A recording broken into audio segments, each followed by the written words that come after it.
لیے دعوت دی جا رہی ہے، بلایا جا رہا ہے. توجہ چاہتا ہوں، نماز کی دعوت دی جا رہی ہے، نماز کے لیے بلایا جا رہا ہے. تو چرچا رب کے ساتھ الحمدللہ مصطفیٰ کا ہو رہا ہے. اور یہ چرچا کون کرا رہا ہے؟ رب ارشاد فرما رہا ہے تم جہاں جہاں میرا چرچا کرو گے وہاں وہاں میرے مصطفیٰ کا چرچا ہوگا. اس لیے کہ میرے نبی نے میرا چرچا کر دیا ہے.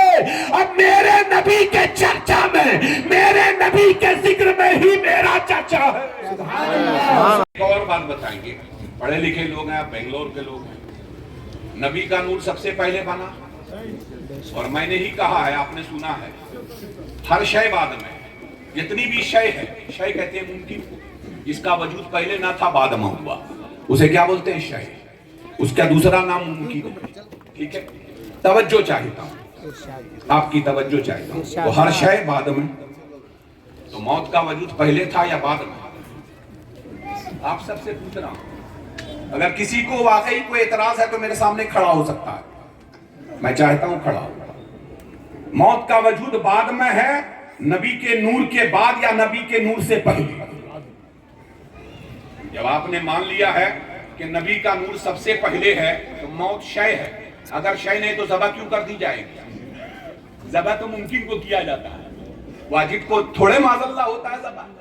تو ذبح اس کو کیا جاتا ہے جو ختم ہونے والی ہے، موت ختم ہو جائے گی.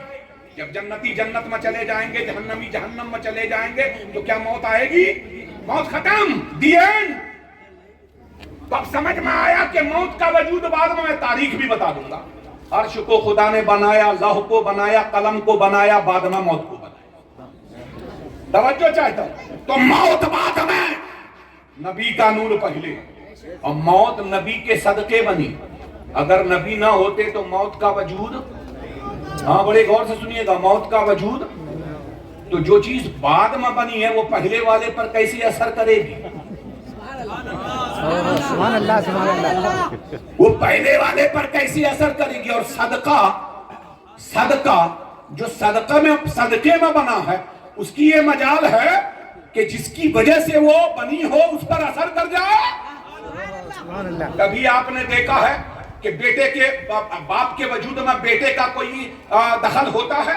اس باپ کے وجود میں اس کے باپ کا دخل ہوگا، بیٹے کا نہیں. بیٹا بعد میں. تو بیٹے کے وجود میں باپ کا دخل ہوگا، مگر باپ کے وجود میں بیٹے کا کوئی دخل نہیں، چونکہ باپ پہلے بیٹا بعد میں. سمجھانے کے لیے کہہ رہا ہوں، توجہ چاہتا ہوں. تو میرا نبی سب سے پہلے، موت بعد میں. اب آپ ہی فیصلہ کر لو میاں کہ نبی پر موت آئی یا نہیں آئی. سبحان اللہ ابھی آپ ہی فیصلہ کرو، آپ ہی کرو. مگر ہم اپنا عقیدہ آپ کو ظاہر کر دیتے ہیں، اہل سنت کا عقیدہ. اہل سنت کا عقیدہ اس لیے ظاہر کر رہے ہیں کہ نبی نے بتایا کہ 73 فرقے ہوں گے. میں کچھ اس پر تفصیل نہیں بیان کروں گا، ہمارے سب دوست ہیں اور الحمدللہ ہم چاہتے ہیں کہ ہماری طرف آ جائیں، غریب نواز کی طرف آئیں اور محبت سے آئیں، میلاد منائیں، رسول کے جھنڈے کو پھیلائیں اور الحمدللہ میرے نبی کے میلاد کا صدقہ لے جائیں، گھروں میں، اپنے گھروں میں روشنی ڈالیں. میاں میرا نبی وہ نور ہے جو اس سورج کو بھی روشنی دے رہا ہے.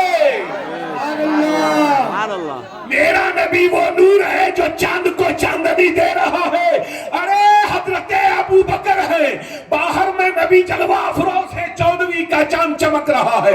نبی کے تلوے کو حضرت ابو بکر دیکھتے ہیں اور ایک طرف چاند کو دیکھتے ہیں. آقا نے پوچھا ابو بکر کیا کر رہے ہو؟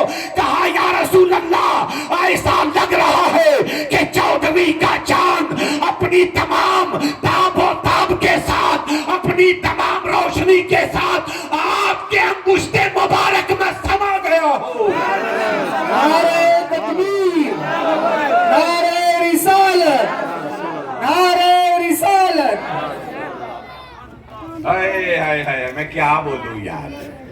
ان کے غلاموں کا یہ حال ہے کہ نظر ڈال دیں تو چور ولی ہو جائے. آیا نہیں ہے. ارے ان کے غلاموں کا حال یہ ہے، ان کے بیٹوں کے بیٹوں کے بیٹوں، مطلب نہ جانے 100 پشت، 50 پشت، 40 پشت، 30 پشت کا یہ عالم ہے کہ ایک نظر ڈالی 90 لاکھ لوگوں کو مسلمان کر دیا، جس کے نام سے آپ کی مسجد ہے نا. خالی نظر ڈالی، چہرہ پھیرا، ہائے ہائے کفر کا کلیجہ کٹ گیا، کفر کا کلیجہ کٹ گیا، غریب نواز کی چوکھٹ پر جھک گیا. اور یہ کہنے لگے جب اس کے چہرے کے نور کا یہ عالم ہے تو جس کا نور لے کر یہ آیا، جس کا یہ پرتو ہے، اس کے جلوے کا کیا عالم ہوگا. اسی لیے تو جبریل امین نے کہا تھا اگر یکسر موے پر تر پرم فروغ تجلا بسوزت پرم. مصطفیٰ آپ کی حقیقت کو نہ کوئی دیکھ سکا ہے نہ دیکھ سکے گا، اس لیے کہ آپ کی حقیقت آپ کے رب کے علاوہ کوئی جانتا ہی نہیں. آیا نہیں ہے، سچی بات آیا نہیں ہے. تو اب الحمدللہ میں آپ سے گزارش کروں گا تھوڑی سی ٹھہر کر کے کہ یہ جو ہمارے معاشرے میں ہے کہ بھائی کچھ میلاد مناتے ہیں کچھ نہیں مناتے ہیں، میں اپنے دوستوں سے کہوں گا کہ آؤ میلاد مناؤ. بڑی عافیت ہے اس میں. جب تک لوگ میلاد مناتے رہے نا، خدا کی قسم عافیت سے رہے، محبت سے رہے، پیار سے رہے. ان کے گھروں کی روشنی کا یہ عالم تھا کہ وہ بھوکے پیاسے تھے مگر کسی کے سامنے انہوں نے اپنے سر کو نہیں جھکایا. جب بھی خدا کی قسم سر جھکایا بار الہ میں اور دل جھکایا مصطفیٰ کی بارگاہ میں. ہے یا نہیں ہے؟ یہ وہ صحابہ کرام تھے جنہوں نے نبی پاک صلی اللہ علیہ وسلم کا میلاد ہر آن ہر لمحہ منایا. میں ایک بات اور آپ سے کر دوں تب اس بات پر آپ کے جاؤں گا. آپ نماز پڑھتے ہو پنجگانہ، آپ نے مسجد بنائی ہے، بنائی نا. مسجد کس کا گھر ہے؟ بولو بھائی، اللہ کا. اللہ کا گھر ہے. تو ذکر کس کا ہونا چاہیے؟ بولیے بھائی، جس کا گھر ہے اسی کا ذکر نہ ہونا چاہیے. میرے گھر میں آپ کا ذکر کیوں ہوگا؟ گھر میرا، ذکر آپ کا ہوگا. تو جس کا گھر ہے اس کا ذکر ہونا چاہیے. آیا نہیں؟ تو اللہ کا گھر ہے. اب دیکھیے ایک آدمی نماز کے لیے کھڑا ہوتا ہے، میری طرف توجہ کیجئے گا، کیا کہتا ہے؟ اللہ اکبر. اللہ کا ذکر ہے، اللہ کرا رہا ہے، اللہ ذکر کرا رہا ہے، اللہ اکبر. اب یہ آپ نے ہاتھ باندھا یا نہیں باندھا؟ اور سب سے پہلے تو آپ نے الحمدللہ اذان دی، وہ بھی اللہ ہی کا ذکر ہے. اب اس میں چلے آؤ. جب اذان آپ نے دیا تو کیا کہا آپ نے؟ اللہ اکبر اللہ اکبر. یہی کہا نا آپ نے. اچھا پھر سے سن لیجئے بھائی، میری طبیعت تھوڑی خراب ہے سب جانتے ہیں، پھر بھی میں کوشش کر رہا ہوں اپنی طرف سے. ہاں، اس لیے کہ کل یہ نہیں کہیں آپ کہ بہانہ بنا کر کے چلے گئے. ہاں، ایسے بھی لوگ ہوتے ہیں صاحب کہ لوگ کہتے ہیں ارے ان کو تقریر نہیں کرنی تھی، آئے تھے بس بہانہ بنا کر چلے گئے. ہم بہانہ بنانے والے لوگوں میں سے نہیں ہیں، ہم گان میں ڈالنے والے لوگوں میں سے نہیں ہیں، ہم میدان میں ڈالنے والے لوگوں میں سے. پوری توجہ چاہتا ہوں آپ کی الحمدللہ. تو اللہ کا ذکر کر رہے ہو، آپ نے کہا اللہ اکبر اللہ اکبر، آپ نے کہا اشہد ان لا الہ الا اللہ. پھر کیا بولے؟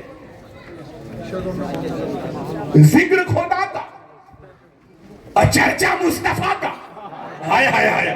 ابھی نماز کی ابتدا نہیں ہے، ابھی نماز کے لیے دعوت دی جا رہی ہے، بلایا جا رہا ہے.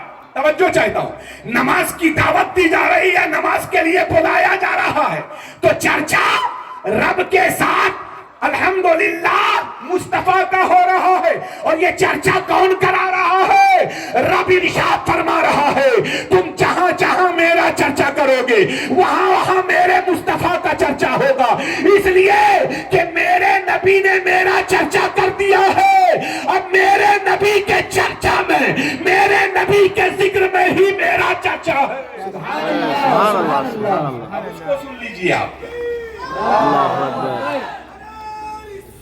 یا رسول اللہ.